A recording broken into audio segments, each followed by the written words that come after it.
All right, here's a sketch of the graph that you made of our rubber band that was stretching.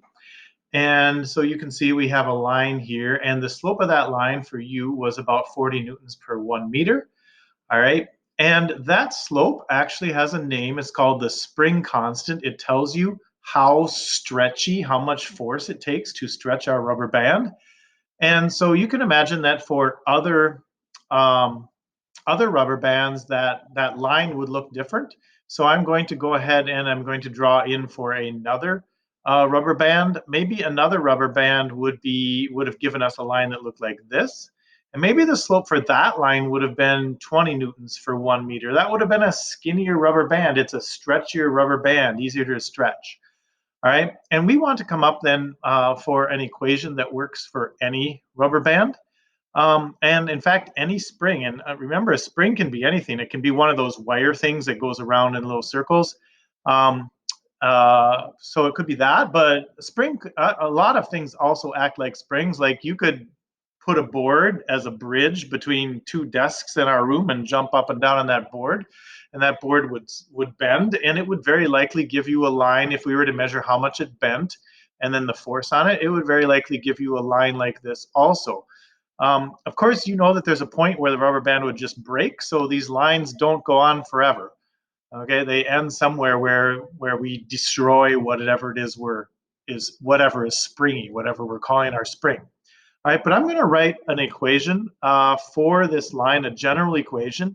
You knew that you know that you used force as your y-axis, so I'm just writing force, and then I'm writing an equal sign, and then I'm going to write my slope, except I'm going to write a general number for slope because this could be for any rubber band or any spring. And we don't write M for our slope when we're talking about a spring, strangely enough. We talk about, when we're writing our slope, we use the symbol K for some reason in this. And so we got force equals K, and then we got here X. Now you guys probably wrote L in your equation, and that's fine. If you want to write L for length, you can. But usually, remember, we've all year long, we've been using X for a displacement or how far something is maybe stretched or moved. And so I'm going to use X in here also in this equation. And so now if we think about this, the 40 newtons per 1 meter, that is our slope. That goes where K is. And so if I were to stretch this 2 meters, then force would be 80 newtons to do that, if we could stretch a rubber band that far. And if this were 3 meters and my K would be 40 newtons, then my force would be 120 newtons. And so what about this line right here? Well, I can see that that slope of that line is going to be about half this line. So this slope would be about 20 newtons per 1 meter. On a better graph, I could figure that out. But so I could take that and I could also substitute it in for K, and I could solve for how much force it would take to stretch that rubber band a certain distance. But we could also do something else. What if we knew that we were going to stretch our rubber band with a force of, let's say, 10 newtons?